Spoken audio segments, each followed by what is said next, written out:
Most landowners think the way to get planning permission is simple: hire an architect, draw some houses, and submit an application. In reality, that approach can waste thousands of pounds and months of time if the site isn't actually viable. Turning a field into housing usually happens in stages. Each stage answers different planning questions, reduces risk, and can significantly affect the value of the land. In this series, we're walking through those stages step by step. The first stage is feasibility and pre application advice, in which we assess whether there is a credible planning pathway for housing. Feasibility is essentially the reality check, and the most common mistake is paying for a full set of drawings before you've proved access, drainage, and policy support. At this point, we review planning policy, site constraints, access, utilities, drainage, and the local housing market to understand whether development may be achievable in planning terms. Pre application advice is when we take an early concept to the local planning authority and seek an initial view on whether the approach is broadly acceptable. The objective is simple: reduce planning risk before committing to a full application. A proper site appraisal goes far beyond whether the land looks suitable. We check the planning context, then deliverability, especially safe access, and whether visibility standards can realistically be met. We review servicing, including utilities, foul and surface water drainage, and the likelihood of upgrades or long connections.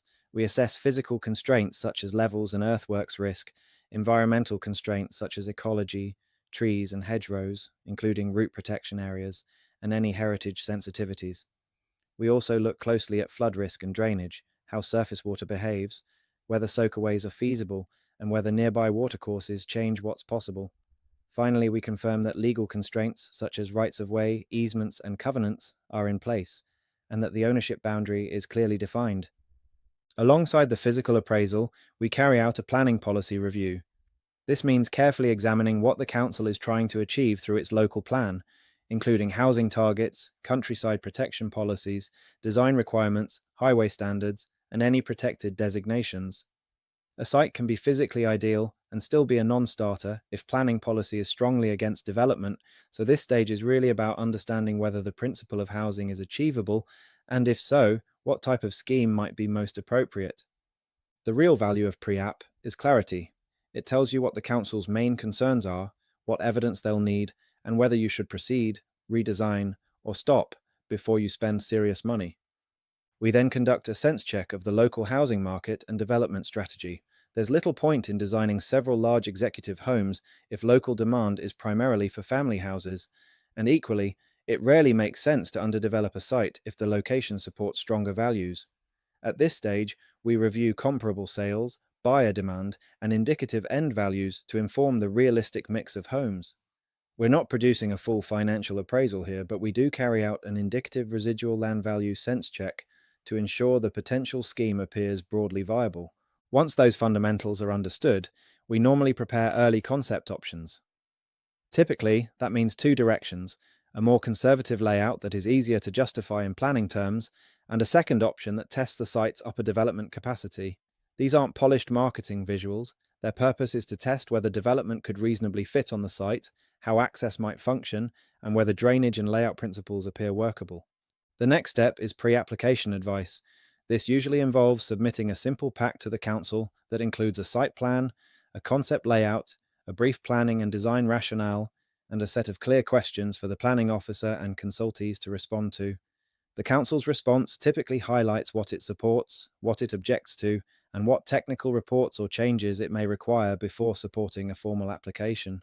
Pre-application advice is informal and non-binding, but it can be extremely valuable because it allows landowners to decide whether to proceed, redesign, or step away before committing significant time and cost to a full planning submission. From a land value perspective, raw land is usually valued as agricultural or amenity land.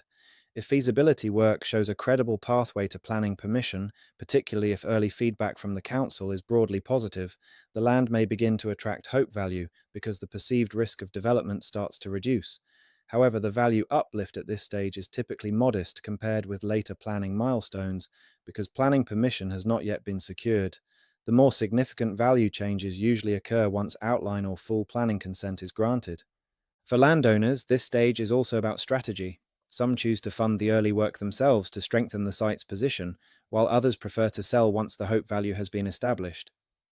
Another route is to partner with a developer or land promoter via an option or promotion agreement in which the developer funds the planning process in return for an agreed share of the uplift.